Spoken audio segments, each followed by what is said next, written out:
Welcome back to Smart Talk. I'm Anaya Thomas. Today we'll talk with Winnie Okello, founder and owner of Winnie O Media LLC, which houses the Cosmetic Science Review and the Harassment and Assault Reporting Platform. We'll talk about the Crown Act bill, its importance, and her personal experience with hair discrimination as an African American woman. The Crown Act stands for creating a respectful and open world for natural hair. If the bill passes, it will ban race-based hair discrimination in employment and for those participating in federally assisted programs, housing programs, and public accommodations. It will also protect people against bias based on hair texture and protective styles like cornrows, braids, twists, bantu knots, locks, afros, and more. The Crown Act bill was introduced last year in the Pennsylvania House of Representatives, and there was a rally last month in Harrisburg to see a version of the Crown Act passed, but there still hasn't been full House action. According to a 2019 study commissioned by Dove, a co-founder of the Crown Act Coalition, Black women are 80% more likely to believe that they must change their natural hair to, quote, fit in at the office. The same study found that Black women's hair was over 3 times more likely to be perceived as unprofessional. Winnie, thank you for joining us today to discuss this topic. Thank you for having me. When you hear those statistics, what do you feel? Do those stats surprise you at all? I am not surprised at all because, sadly enough, that is the reality of many folks who happen to have, this brown skin and the hair that happens to come with it, needless to say. But at the end of the day, right, like the importance of this Crown Act, which I'm surprised that we're still arguing over it in 22, right? It's really about time. And when we look at statistics, for those who know me, I am big on contextual data, and I am glad that we're finally using statistics and the data to support a very fundamental human right to allow folks to simply show up as they are in authenticity to what they do and how they do it, and no matter what sector you happen to belong in. Mm-hmm. And what do you think this issue of hair discrimination stems from? Do we want to go there already? Yes, we don't have time. One thing you'll hear me say often again, because it's words matter, language matters, context matters, right? And when we look at the historical context of not only hair discrimination, but the use of hair to control Black bodies, particularly Black women, and also like then through that teach them to police themselves, right? Because it's not just about workplaces or organizations discriminating based on how your hair looks, but it's also then the particular group that is being discriminated against, then they internalize that and begin to police themselves, right? Mm-hmm. Police their own bodies. And so what it's really rooted in is this wanting to continue to control Black bodies, to continue to control Black people through any and every mechanism. And even like if you look historically in how, I think it's what's called the Tignon laws, when the Tignon laws were implemented, was literally telling Black women that you have to cover up your hair because these white men are looking at you in a certain way, and because the white women were offended, and they were like, we need to find a way to control these Black women's bodies, and therefore they required the Black women to cover up their hair. And so these freed folks, through these Tignon laws, the laws were actually supposed to, in a way, connect them back or associate them visually to an enslavement state. It was about, kind of signifying to society, these people, they're not on our equal par. They should actually still be looked at and treated as the enslaved, even though they're technically not. So we've seen iterations of that over the years where in one form or another, the manifestation of it changes, but the root is still the same. It's about controlling people, controlling Black bodies.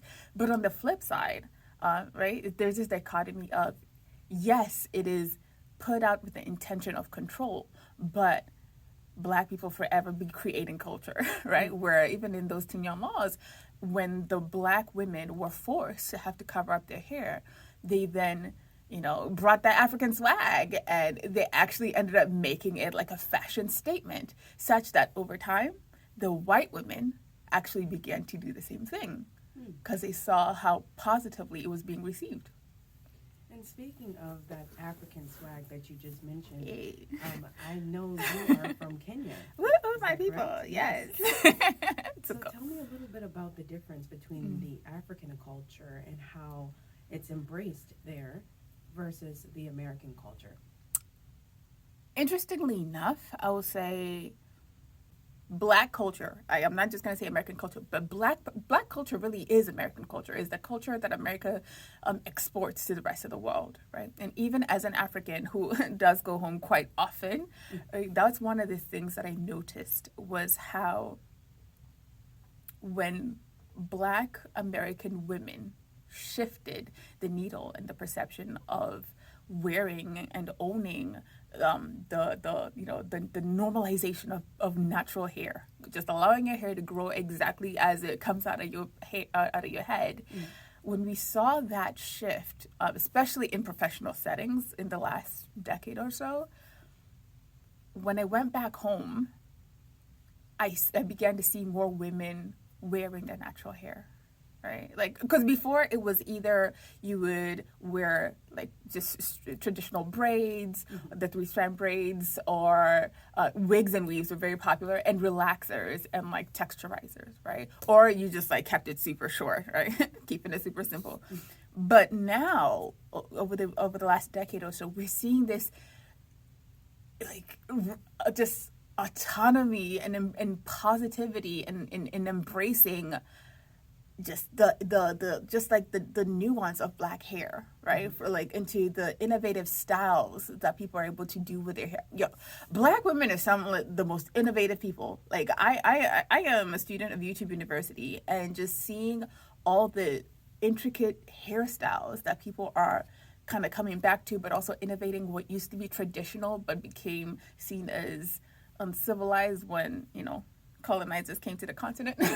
So it's for me, like I am so encouraged, and I am elated to see that we are shifting back to truly loving our bodies, regardless of what mainstream media has historically told us that this is what beauty is. We are reclaiming what beauty means to us and what the beauty standard for us should be or is.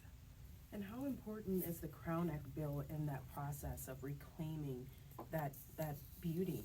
If it was on a scale of 1 to 10, I would say 10,000, right? Because the Crown Act bill,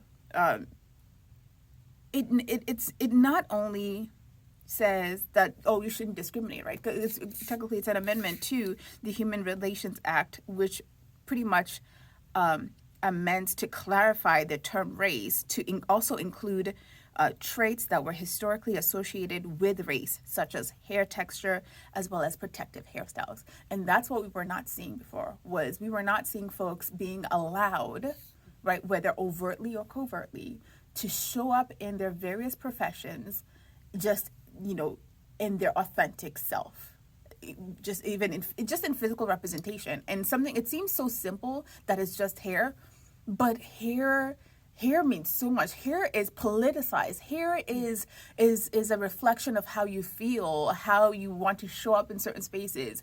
And passing the Crown Act not only allows Black people, Black women, Black men to show up in the fullness of their authenticity in their workplaces, in organizations, but the reality is it also allows the rest of y'all out there who, for some reason, somehow, you may have felt that you couldn't wear your hair out. If your hair was graying and you're like, I have to keep dyeing it. Or, I have a friend or two who are, persons who identify as men.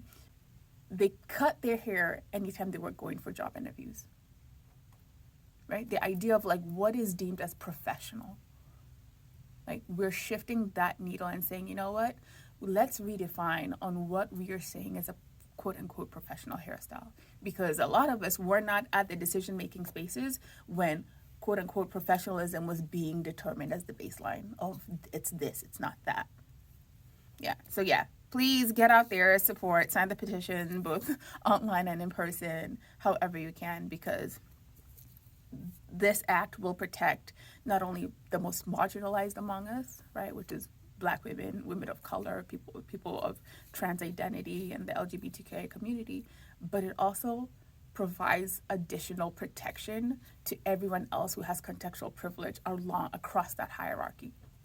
And how can people sign that petition and also make a difference in their daily lives before this bill is even passed? Absolutely. There's a link online which we can include. I'm not going to give you the whole link, but if you just Google the Crown Act and Pennsylvania, it pops up to both the House bill and the Senate bill link, and you can it takes a few seconds, just do it. Awesome. And do you have any personal experiences that you can recall where you were discriminated against because of your hair? Family. Oh, where do we even start? I was thinking about that when I was preparing for this, and I was just like, there's too many to count, right? And that's the thing. People oftentimes wait to assume that it is the explicitly overt, like, oh, I don't like your hair, I hate your hair because it's curly or it's coily or it's sometimes it's microaggressions. Exactly. And if I may say, what I call it is the not so microaggressions, right, where people will brush it off and say, oh, but I didn't mean it like that, or I'm sure he didn't mean it like that, or they didn't mean it like that.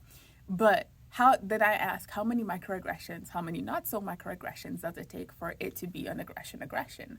Because it still hurts the same. It still impacts the same. And you don't get to tell me what and how it hurts me. When you do a thing, even though it was not your intention, the impact is still egregious. And so when I look back in my experiences of discrimination or discriminatory practices or behaviors towards me, we've talked about this in our Black safe spaces, where anytime you change your hair as a Black woman, for most of us who happen to be in predominantly white spaces, it's like anytime you change your hair, like, is that you? Winnie? Oh, what? I thought it was a whole new person. What? Right? Like, it's not an outright discrimination, but like, do you make the same spectacle of, let's say, Jenny over there? I'm saying Jenny because I don't know any Jennys at work, right? Do you make the same spectacle of the other women, typically non-Black women, who may chop her hair or may dye it a different color, green, purple, whatever? Do they get the same spectacle of a response as myself, who I like to be adventurous with my hair, right? Like, because protective hairstyles, yay, right? So whether it is Bantu knots or, the twist or a lock style, right? I appreciate the appreciation, but I do not appreciate when I'm made to feel like a spectacle. Mm. And we don't always get to voice that in certain spaces, because we understand, like, the minute you make dominant culture uncomfortable, it could turn back against you as being perceived as the aggressor in an engagement. So yeah, like when I look back, it was just like even moments as simple as that, or even again when I talk about how we internalize and police our own bodies on behalf of those in power, right? I remember when I was graduating from college, from undergrad with my engineering degree, it was a conversation that was had, was how will you wear your hair for interviews, right?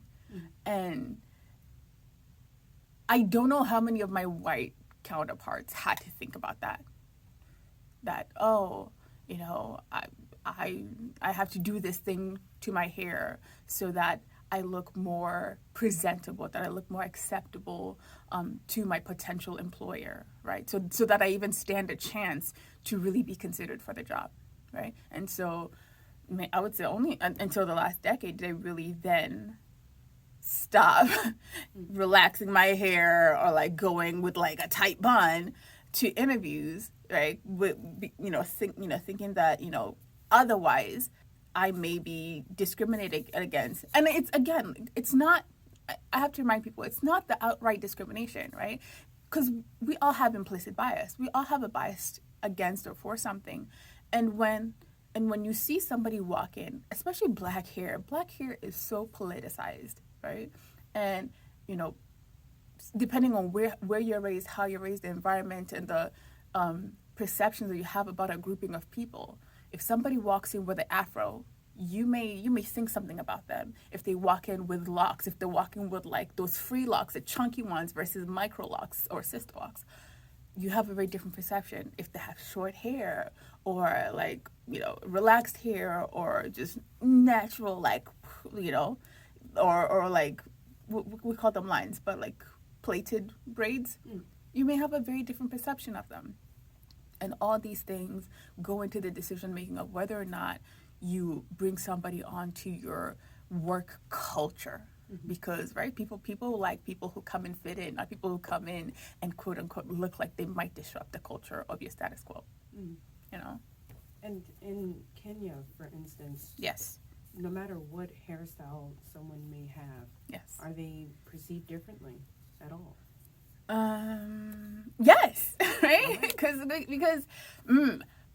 that it's human nature, right? At the end of the day, it is human nature to look at a thing and have to make split-second decisions, right? And that's based on the data we have thus far up to that point, right? Coming to that decision making. And I remember looking back when I grew up, the only protective natural hairstyle you could have, as I mentioned, was either you cut your hair short or you have braids. That was it. Otherwise, I mean, there were even schools that said you're either going to cut your hair or you're going to relax it, just for it to be manageable. Yeah. And it's a big thing that schools are dealing with right now, where they are literally putting it in their policies. Yes. And it's hindering some students from even going to school. Yeah. Because it is a sense of self that they find in their hair, and also a connection to their ancestors as well. How important is this bill for schools, for institutions, for organizations, for the world? Absolutely. And I'm glad you included the world in there, right? Because this issue of hair, particularly natural hair, for melanated people, for black people at home and throughout the diaspora, we literally face the same thing, which is discrimination for allowing your hair to simply grow the way it comes out of your body. And the significance of this bill is it not only provides a framework for organizations, academic settings, professional settings to, yes, have it in policy, but also begin to have implementable, actionable steps to practically implementing what the intent behind this policy is. Because we've seen this, because again, this goes back to DEI, right? Just because it's written in policy does not mean it will be implemented. But once this bill is passed, it then puts the onus back on organizations or institutions to do the work of how do you practically implement this throughout your organizations? How do you better step in and advocate for those who are experiencing microaggressions based on how they present physically, right? And again, it's not just black people, right? It's black men, it's black women, it's black binary folks. It is other women of color who may feel like they have to have their hair a certain way, right? It's not just about us. And again, I often remind people, when you advocate for the most marginalized of a grouping, you actually elevate everyone else above that. Because to everyone else, it's a bonus. Right? It's the flip side of proximity to power. It is an additional advantage that for the most marginalized is a basic need. It's a basic human right, right? Yes, and you talked about stepping in. Yes. And being that resource. Can you tell me a little bit about how Winnie O Media LLC does just that through their Cosmetic Science Review platform and the harassment and assault reporting platform? Absolutely. How can victims of hair discrimination really be helped by those services that you provide? Absolutely. Okay, so I will say we'll start with HARP, which is literally the harassment and assault reporting platform, Yes. right? And the objective of that was first and foremost to increase education and awareness and accessibility of for reporting mechanisms for people wherever you are, right? We want to make sure that we are collecting contextual data that takes into account your lived experiences. So, whatever the kind of harassment that you are experiencing, or you have experienced, or witnessed, you can go to HARP. That's www.harpnow.org, and click the HARP It button. And we have several surveys, but there's the one that's for the general harassment and assault reporting. Whatever type of harassment or assault you've experienced, in this context, particularly with regards to discrimination of your hair, your crown, please do share that, because the more we get the collective data and the collective trend around this issue, we're then able to go back and show the people in the research and policy spaces that, hey, listen, this is what the data truly shows. Because when it comes to Black issues, the research sphere is really lagging behind. Only till recently have we really began to see intersectionality being taken into consideration when it comes to research.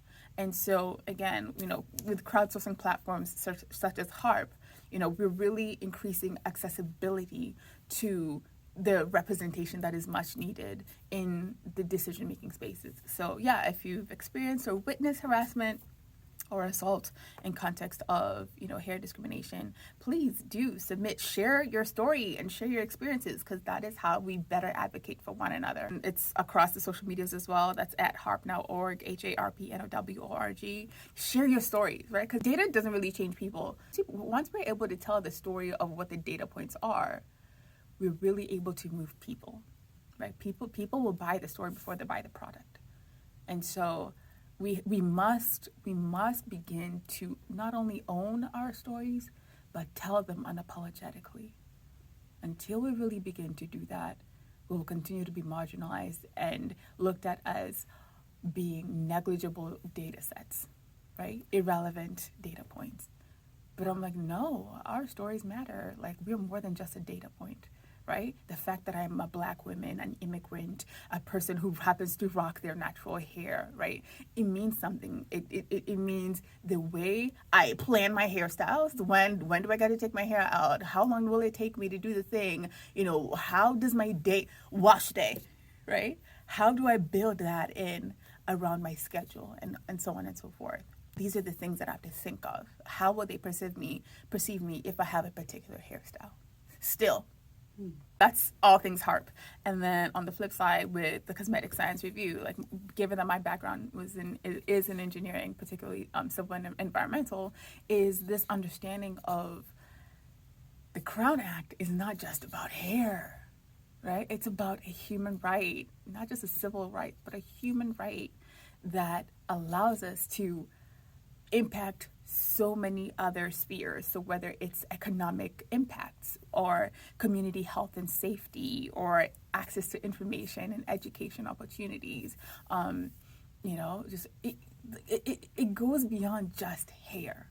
And so when we really look at the implications of harassment and discriminations, health and safety, a culture shift, as well as an economic impact, what Cosmetic Science Review is, it provides a platform where we're able to have kind of like a free-flowing conversation like this, but one, highlighting the Black and brown lived experiences, right? Because when it comes even to the beauty and cosmetics industry, we're still very much underrepresented.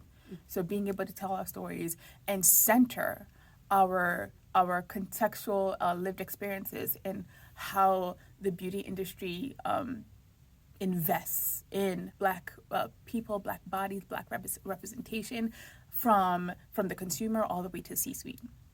Right, and being able to have that conversation and have it boldly. So yeah, check out Cosmetic Science Review. Awesome. Yeah. And thank you so much for speaking with me, Winnie. Thank this you. has really been a pleasure and has been Absolutely. very enlightening. Thank you. For sure. You're listening to Smart Talk. I'm Anaya Thomas.